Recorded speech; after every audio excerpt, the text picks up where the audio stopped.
La mise à la disposition des producteurs des semences certifiées. Au pépinière portable, Nabike, Ketchugo Flabala. En coopérative colon, Ambi Assirike.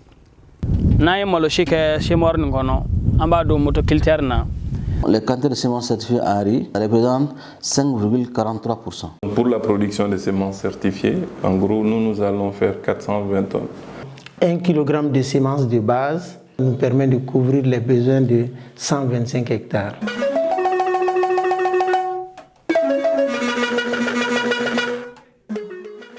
Produire à l'horizon 2030 1 million de tonnes de riz, tel est l'engagement des acteurs du programme national du système de riziculture intensif. Le savez-vous? Le système sémencier du Mali est très diversifié. Il concerne les organisations du secteur public, les instituts de recherche agricoles, les grandes entreprises commerciales, les petites entreprises, les groupes communautaires de production sémencière, les organisations des producteurs, les ONG et les producteurs eux-mêmes.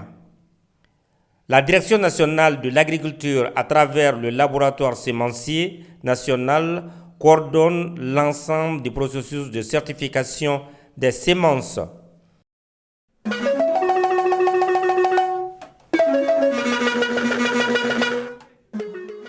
Le processus de certification des semences, c'est une activité complète. Donc, il y a d'abord la loi et son décret, la loi du numéro 10-032 du 12 juillet 2010, relative aux semences d'origine végétale en République du Mali, et son décret d'application du 9 août 2010, fixant les modalités d'application de la loi. Pour être producteur sémencier, normalement, tu dois être enregistré au niveau de la Direction nationale de l'agriculture. Maintenant, l'activité première pour être producteur sémencier, d'abord, il faut faire une déclaration de culture. Et la déclaration de culture doit parvenir au niveau de la Direction nationale de l'agriculture ou le service déconcentré avant le début de chaque campagne agricole ou immédiatement après la mise en place des semis. Mais après la mise en place maintenant des parcelles pendant la campagne, l'hivernage, dont minimum 3 contrôles sont faits. Et quand la parcelle est acceptée, maintenant, on dit maintenant au producteur comme quoi il doit procéder maintenant à la récolte. Et maintenant, quand les récoltes sont faites maintenant, les productions sont mises dans le magasin en lots. Et les lots sont disposés suivant les catégories de semences. Pour les grosses graines, en l'occurrence le riz, pour les semences de pré-base et de base, la taille minimale pour un lot, c'est 10 tonnes. Et pour les certifiés, en l'occurrence R1 R2, la taille d'un lot, c'est 20 tonnes maximum. Et chaque lot, on prend 1 kg. Quand les prélèvements sont faits, maintenant, ils sont acheminés au laboratoire des semences, soit à Bamako ici ou à Ségou. Pour Ségou, ça c'est pour la région de Ségou, et tous les autres régions maintenant, c'est au niveau du laboratoire national. Donc chaque lot est codifié en fonction du numéro d'arrivage. Et avec les codes maintenant, on travaille sur les codes jusqu'à l'aboutissement du résultat final. Maintenant, au niveau du laboratoire ici, donc on fait à peu près 4 ou 5 paramètres qu'on appelle analyse. Le premier paramètre, ça c'est l'analyse de la pureté spécifique. C'est pour voir dans les lots tout ce qui est impureté, tout ce qui est brandy, tout ce qui est cailloux ou les graines qui sont cassées aux 2 tiers. Deuxième analyse, ça c'est l'analyse de la pureté variétale. Donc on regarde dans les lots, en travers les calculs, s'il n'y a pas, quand on dit le riz par exemple, et quand on dit c'est les cogonis, s'il n'y a pas d'autres graines de BG90D ou bien s'il n'y a pas ADNI 11, donc on fait l'analyse par rapport à ça. Et c'est la machine qui fait ça. Ensuite, troisième paramètre, ça c'est l'analyse du taux de germination. Donc maintenant c'est pour voir est-ce que la graine germe à un taux prédéfini. Si c'est le riz, c'est 80%. Ensuite, on fait l'analyse de la teneur en eau, l'humidité. C'est pour voir si vraiment la graine est bien séchée. Et la norme, c'est à peu près 12% pour les céréales. Ensuite, il y a aussi l'analyse des adventices dangereuses. C'est-à-dire qu'au niveau de la semence, c'est pour voir s'il n'y a pas d'adventices. Des adventices qui sont dans la graine. Ensuite, on fait le dénombrement du riz rouge. Le riz Oryza Barty, qui est vraiment très dangereux dans la semence. Donc, pour les semences de pré-base et de base, pour 500 grammes, on tolère, c'est-à-dire que c'est 0 graines de riz rouge, de bâti. Maintenant, si c'est le R1 ou R2, pour 500 grammes, c'est 2 graines qui sont tolérées. Et quand ça dépasse 2 graines seulement, c'est rejeté. Donc, pour que la semence passe aux analyses, donc il faut que ça passe à tous ces paramètres-là. Même si tous les paramètres sont bons et un paramètre est mauvais, donc automatiquement c'est rejeté. Maintenant, on passe maintenant à l'établissement de résultats plus le certificat. Et la dernière étape maintenant, c'est la confection des étiquettes. Maintenant, les étiquettes de certification aussi, c'est à 4 niveaux. Il existe 2 systèmes sémenciers, à savoir le système formel et le système informel. Aujourd'hui, parlons du système sémencier formel. L'emploi des semences de qualité contribue dans une large mesure à l'augmentation des rendements de culture. On le situe entre 30 et 40%. Cependant, selon les analyses de la Direction nationale de l'agriculture, seulement 5,43% des superficies emblavées utilisent des semences certifiées de riz, d'où l'importance du projet CORIS. Le groupe de travail riz, des projets des centres d'innovation verte et autres programmes de GIZ engagés pour l'agriculture et l'agroalimentaire, tels que Parison, sur financement du ministère fédéral allemand de la coopération économique et du développement, BMZ, apporte sa contribution pour appuyer la politique nationale sémencière du Mali à travers ce projet dénommé CORI. Le projet CORI vise à produire 3,7 tonnes de semences pré-base, 260 tonnes de semences de base et 7800 tonnes de semences certifiées. Nous nous sommes rendus à l'IR de Sikasso pour rencontrer au centre de recherche sur les semences de riz de Longrola M. Fousseni Sissé, coordinateur du projet CORI.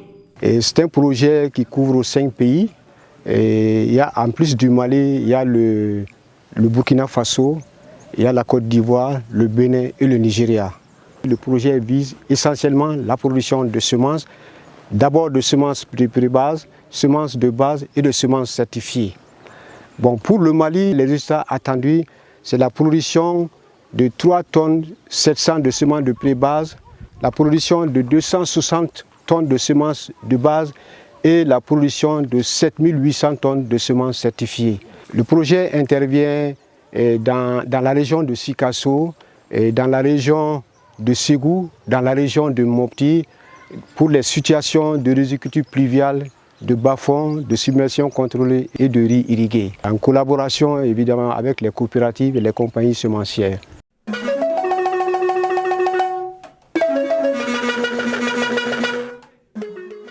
Il y a eu la formation des entreprises sémencières retenues dans le programme CORIS sur le processus de certification et la réglementation sémencière combinée au paquet SRI. La formation a été animée par le laboratoire des semences et elle a concerné les techniciens des entreprises sémencières donc, qui, à leur tour, vont informer et sensibiliser les réseaux de producteurs. Ensuite, il y a eu un atelier d'information des acteurs sur le programme CORIS. Lors de cet atelier, il a été question de mettre en place un comité de pilotage à l'image des autres pays. Donc, l'objectif de ce comité, c'est de renforcer les échanges entre les acteurs, et de bien coordonner et mieux structurer les interventions du programme CORIS. Et aussi la conception du film à titre pédagogique sur la production des semences combinées au paquet SRI. Un système sémencier est composé généralement de différents acteurs chargés de développement, de la multiplication, du conditionnement, de la conservation en magasin, de la certification, de la distribution et de la commercialisation de ces semences. C'est pourquoi l'importance de la semence certifiée comme facteur d'amélioration de la productivité et de la production agricole n'est plus à démontrer. Au Mali, l'IR est chargé de la sélection, la création et le développement des variétés. Le centre régional de recherche agronomique de Sikasso, c'est l'un des 6 centres de l'IR. Nous sommes à la station de Longourla.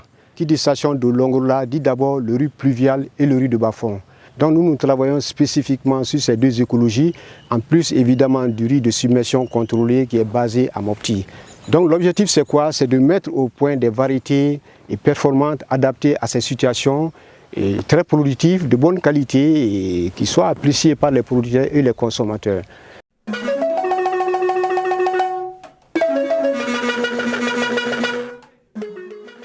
Lorsque une variété est homologuée, on produit la semence souche qui est faite à partir des panicules. Donc à partir des panicules, on fait les G0, après les G0, on fait les G1, G2, G3. C'est ça qui constitue les semences de pré-base. L'IR seul étant la seule institution qui travaille sur le riz, donc ces semences de pré-base ne peuvent provenir que de la recherche, notamment au CERA de Sikasso ici et au CERA de Nyono.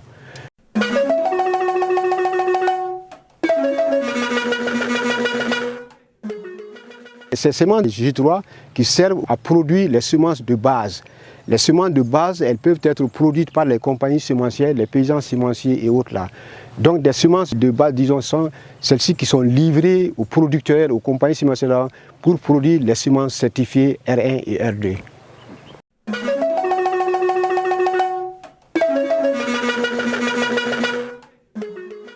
Ce schéma est obligatoire et partout dans le monde, c'est ce même schéma.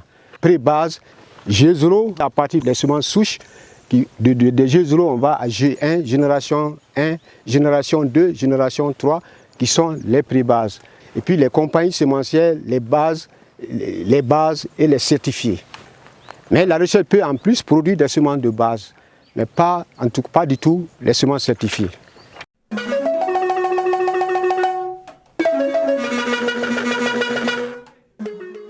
On a au total 14 variétés qui ont été sélectionnées dans le cadre du projet Kouri. Il y a les variétés, ce qu'on appelle de type pluvial, telles que le Nerica 8 et le DKP 28. On appelle ça les variétés de type pluvial. Il y a les variétés de type inondé. Quand on dit type inondé, ça veut dire qu'il faut de l'eau, mais ça peut être avec maîtrise ou sans maîtrise de l'eau. Lorsqu'on parle de sans maîtrise de l'eau, c'est le bas-fond, la submersion. Donc à ce niveau aussi, on a des variétés telles que la BW, la Suetasoke, la Kaudak Mali 105 et la variété DK1.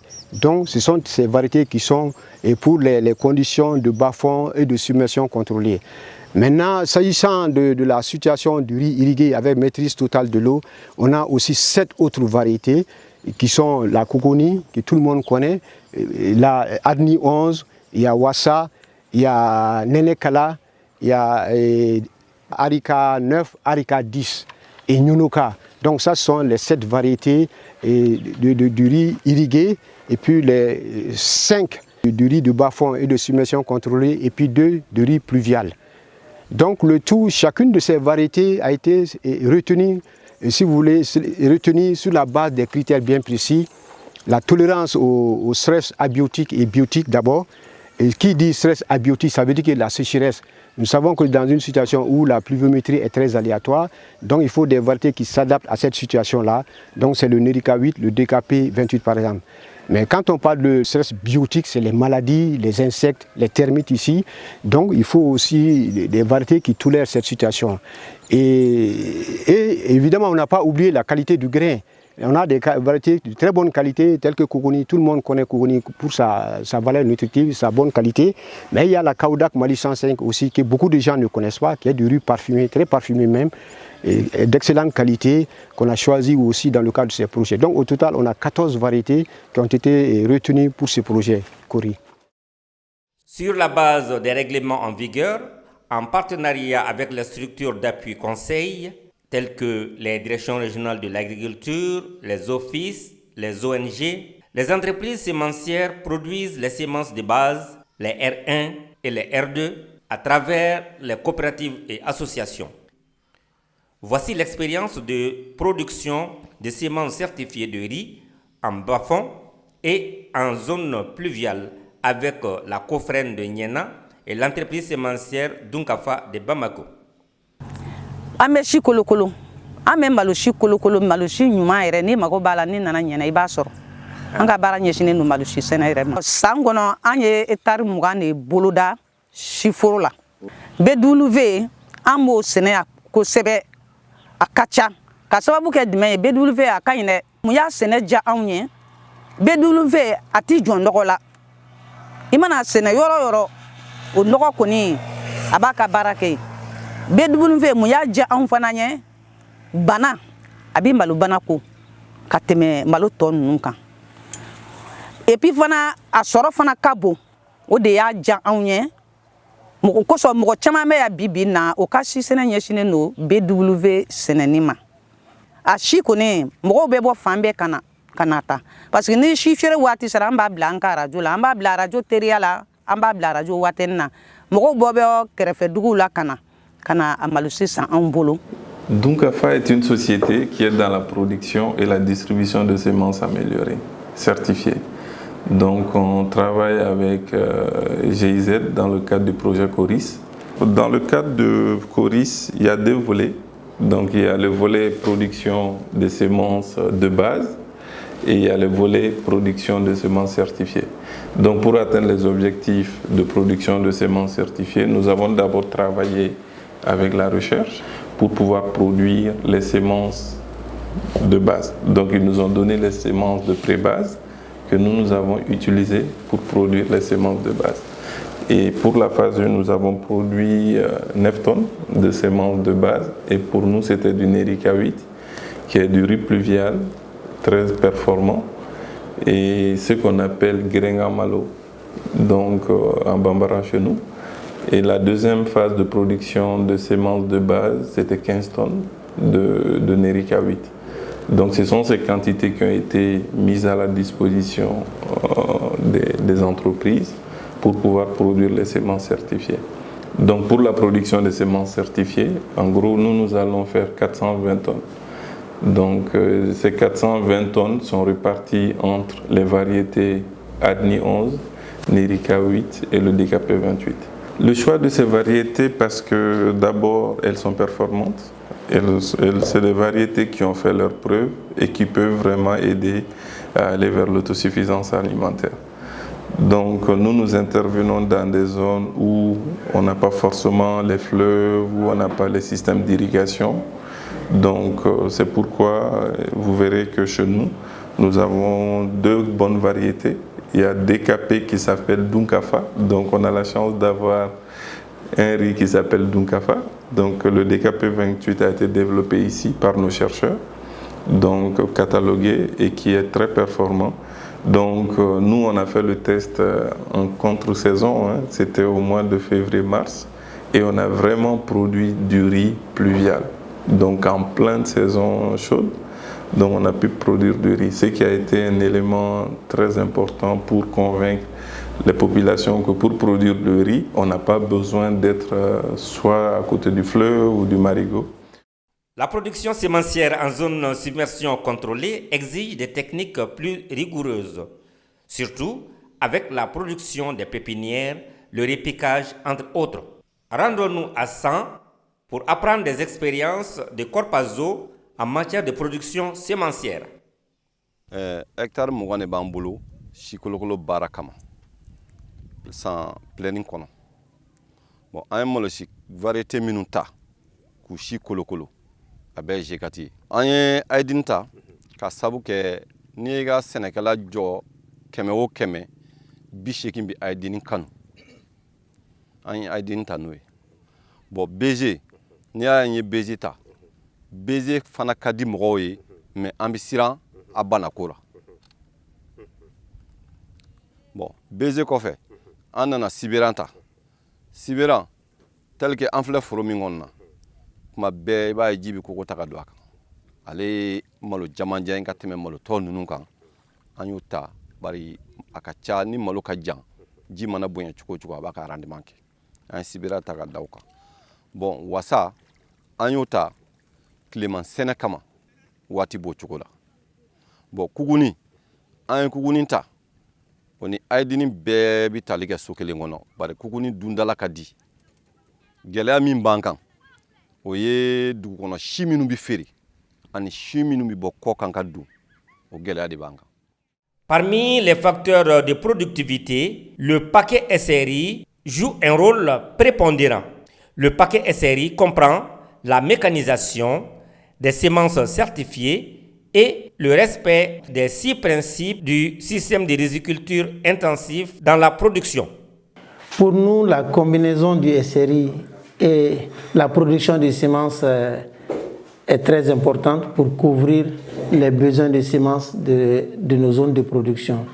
Cela s'explique par le fait que si on part du SRI avec 8 kg de semences qui donnent environ en moyenne 8 tonnes à l'hectare, nous pouvons faire simplement le calcul suivant.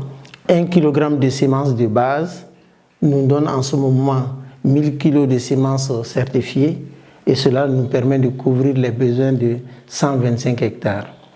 Alors que si on est dans la pratique conventionnelle, avec 50 kg de semences pour 1 hectare et qui donne environ 5 tonnes à l'hectare, nous pouvons faire le calcul simple. 1 kg de semences de base nous donne 100 kg de semences certifiées et pour couvrir seulement les besoins de 2 hectares.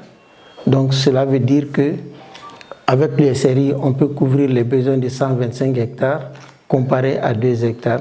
Donc pour nous, c'est la meilleure solution pour résoudre définitivement le problème des semences de nos zones d'intervention. Pour adopter le SRI, nous avons toujours dit que le SRI est à la base de l'amélioration de la production de 50 à 100%. Le SRI assure l'économie des intrants de plus de 50%, et puis l'économie d'eau de 30 à 40%, l'adaptation au changement climatique et l'augmentation du revenu 2 à 3 fois plus. Et c'est ce que vous voyez pratiquement ici. Voici la technique SRI, voici la pratique conventionnelle. Vous voyez la différence et vous voyez aussi les semences provenant de la pratique SRI, et tout en utilisant tout le paquet SRI. Donc vous voyez tout le résultat. C'est pourquoi nous disons que la combinaison SRI plus production de semences va nous permettre de couvrir pratiquement les besoins en semences de nos zones de production. J'ai en main le biofertilisant qui rentre dans notre paquet SRI. Il s'agit d'un compost, ici un compost fait à l'usine. Il y a aussi le compost fait au niveau paysan. Donc cela nous permet d'améliorer la fertilité du sol et la structure du sol. Parce que dans les zones de production de riz, avec l'utilisation massive de la lame d'eau, nous avons le plus souvent un sol fortement lessivé. En plus de ça, vous avez l'urée granulée que nous appelons PPU, placement profond de l'urée. Donc la riziculture consomme assez d'azote à ce niveau-là, donc il faut faire des économies en termes de produits chimiques. Donc avec l'urée granulée, l'urée en poudre sous pression, nous arrivons à utiliser 72 kg à la place de 200 kg. Au pépinière portable, Nabiké, à Kemina, on est fléni, c'est ça. 20 litres bidon. Donc il va tirer longitudinalement de janfé. Donc maintenant, il va Bogota drone. Kaka. Donc maintenant, ni ngara sisa. Il va mouger. Il va jikaraka arroser. Eseri yɛrɛ an bɛ eseri kɛ ka sababu kɛ jumɛn ye eseri ko ka nɔgɔ kojugu a baara ka gɛlɛn dɛ mais n'i ye jateminɛ a ka nɔgɔ parce que n'i ye eseri si lajɛ a si ka nɔgɔ n'i ye hectare 1 ta a si kɔni cɛmanba o ye kilo 10 n'o tɛ kilo 8 bɛ hectare dan eseri la o yɛrɛ bɛɛ kɔfɛ fana parce que an ta ye juru la dalen ye dɛ n'a y'a da juru la n'a falenna i b'a ye an b'a bɔ ɲɔgɔn kɔrɔ k'u bila kelen kelen o la malo bɛ ci n'o malo dun ci la i b'a dɔn ko ni malo kɔni ci la i bɛ kisɛ caman kɔni sɔrɔ an b'a fɔ o fana ma yan ko ka kɛnɛdenni sɛnɛ ka sɔrɔba kɛ donc o de ye eseri ye eseri a nafa ka bon kosɛbɛ parce que ne jateminɛ eseri n'an ka janga seri tɛ kelen ye o misali bɛ mɔgɔninfin yɛrɛ de la mɔgɔ minnu bɛ den seri a ka denw ka misɛn ɲɔgɔn kan mɔgɔ min ka denw furancɛ ka jan ɲɔgɔn na a denw ka kunba donc o fana kelen bɛ eseri la n'i ye malo seri a malosun bɛ misɛnya ɲɔgɔn kan mais n'i y'a kɛ eseri ye e yɛrɛ ɲɛ b'a la a malosun bɛ ci an ka coopérative kɔnɔ an bɛ ɛsiri kɛ bon kɛrɛnkɛrɛnniyara ne yɛrɛ foro foro bɛ ne bolo kungo kɔnɔ na n'i taara jɔ a dara ale mɔgɔ t'a f'i ye i b'a dɔn k'a fɔ a kɛra ni ɛsiri an filɛ foro min kɔnɔna na a bonya ye 0,75 ye salongo an bɛ taa se malo kan wagati ma waati min bana donna malo la n kan ka rendement min sɔrɔ n m'a sɔrɔ ka ɲɛ mais a ma tɛmɛ bɔrɛ 47 ma ɛsiri ye ne kisi bari n kɛrɛfɛ foro in yɛrɛ ma kan n'i bɛ ɛsiri baara kɛ i b'i ka kɛnɛ labɛn o y'a sɔrɔ pépinière place kɛ i n'a fɔ planchi a mɛnniba tile 12 i b'a turu mɔgɔw yɛrɛ bɛna an sɔrɔ turuli la waati dɔw u b'a fɔ k'an ye tiɲɛlikɛla ye mais à la dernière minute u bɛna fɔ ko tiɲɛ yɛrɛ ko fɛn dɔ b'an bolo sɛnɛ na an ko foyi t'an bolo nin dɔrɔn don 10 jours i bɛ laburukɛla ɲini k'i ka foro bɛɛ labure n'i y'a labure i b'a mise en bout kɛ ni mise en bout kɛra donc i bɛ sɔrɔ ka daba di baarakɛlaw ma a b'a kɔnɔ sama yɔrɔ yɔrɔ ye tintin a b'o bɔgɔ sama ka jigin diɲɛ kɔnɔ ka foro bila plat la donc o la n'i bɛna turu sisan o y'a sɔrɔ i ka juru i bɛ ka juru siri ka kɔnɔkisɛ k'a la malo bɛ turu kɔnɔkisɛ fɛ kelen kelen ka taa écartement ye 25 ye den kelen sigiyɔrɔ kelen den kelen sigiyɔrɔ kelen. Nin ye motoculteur ye an bɛna kɛ ka malo dan réservoir ninnu a kelen kelen ye 5 kilo 5 kilo ye n bɛ ka malo si k'a kɔnɔ a k'a ye ni malo kɔni kɛra a kɔnɔ an bɛna baara daminɛ.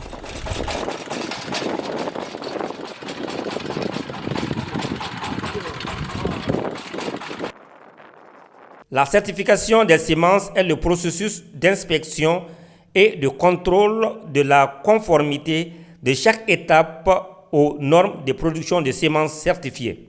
L'inspection de la culture sur pied au champ est effectuée par le technicien contrôleur sémencier assermenté.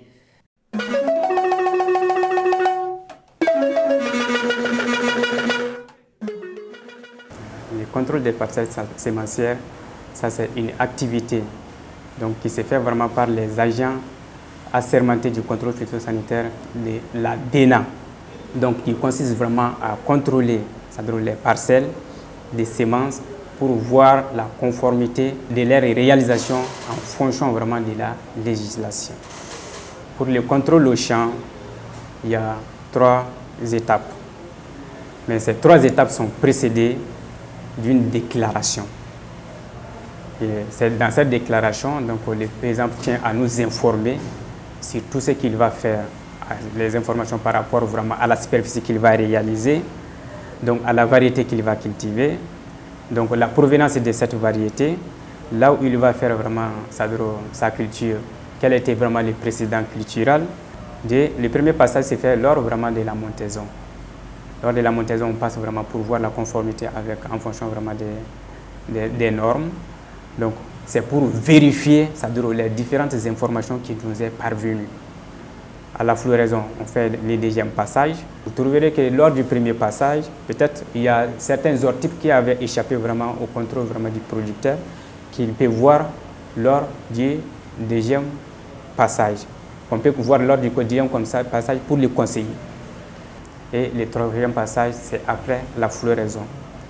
Donc, c'est pour voir vraiment si l'état sanitaire hier, la pureté de la variété hier, l'épuration a été faite comme il le faut, et comment est l'isolement de la parcelle, comme il y a une distance réglementaire qui doit séparer vraiment la semence sémencière des autres parcelles.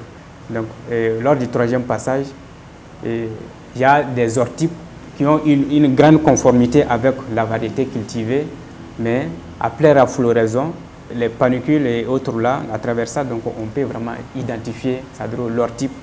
Donc l'épuration continue jusqu'à ce niveau. Donc c'est ça qui nous permet vraiment de voir l'état sanitaire, toujours vraiment vérifier les différentes normes vraiment qui ont été conseillées. Avec les SRI, ça nous facilite la tâche. Comment? Vous trouverez que vraiment c'est fait en ligne, c'est vraiment bien visible, ça nous facilite vraiment les observations et même pour se promener, c'est facile. Mais vous trouverez que vraiment avec la pratique conventionnelle, là-bas tout est mélangé, même pour mettre là où tu vas déposer ton pied, donc souvent vraiment on a du mal à trouver ça.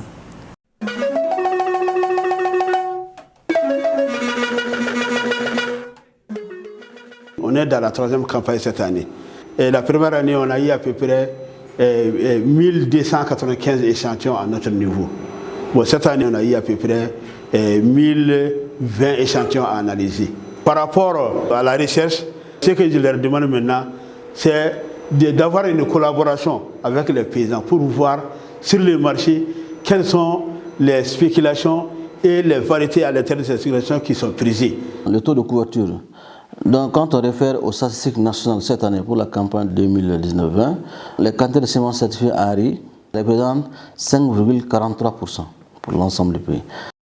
Henri Pluvial de Bafon, Sotasoke vient en première position avec 41 891 tonnes. Henri Irigué, Adeni et Gambiaka sont les plus aimés. Adeni, 760 019 tonnes. Henri Flottant, 17 652 tonnes. R2, plus de 28 000 tonnes. Voyons maintenant la production par région. Caille, 240 tonnes. Koulikoro, 54 840 tonnes. Sikasso avec 63 085 tonnes. Ségou, 1 118 062 tonnes de semences. Mopti, 373 885 tonnes. Tombouctou, 169 175 tonnes. Gao, 18 371 tonnes. Et enfin Bamako, 20 140 tonnes. Pour la même année, la quantité étiquetée est de 149 752 tonnes. Le taux de couverture en riz est de 5,43%. Pour la même année, le nombre de producteurs et de productrices se chiffre à 702. Docteur Camara, comment faire la différence entre les types de semences? Pour la semence de pré-base, c'est le blanc barre de violet. Maintenant, pour la semence de base, c'est tout blanc. Pour la semence certifiée SCR1, c'est bleu. Pour la semence certifiée SCR2, qu'on appelle le condiment R2, donc c'est rouge. Ce qui fait que, pour résumer un peu, la procédure de la certification, c'est la résultance entre le contrôle au champ et celui du laboratoire. Donc c'est les deux contrôles fusionnés qui donnent le processus de la certification. Avec la professionnalisation et le renforcement des capacités des acteurs sémenciers, en conclusion, nous pouvons dire que l'espoir est permis.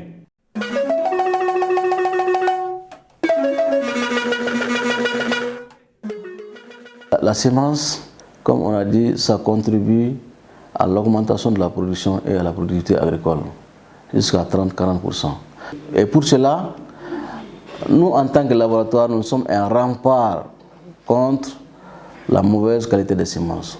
Donc, à ce niveau, on demande aux acteurs maintenant vraiment de se plier par rapport à la réglementation en vigueur au Mali.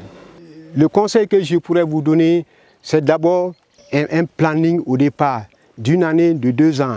Je voudrais produire telle quantité de semences. Il faudrait que vous vous assurez d'abord, est-ce qu'il y a un marché pour cette variété? Le message que j'ai à lancer aux entreprises sémencières, c'est de les inciter vraiment à respecter la réglementation en vigueur en matière vraiment de production sémencière.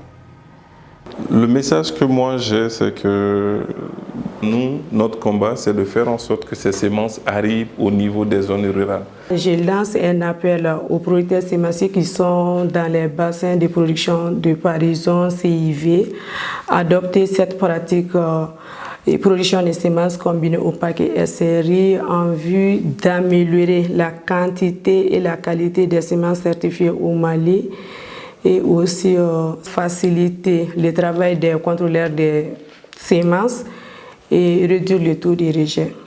Dans la lutte contre le Covid, nous tenons beaucoup à faire respecter les mesures barrières lors de nos regroupements professionnels.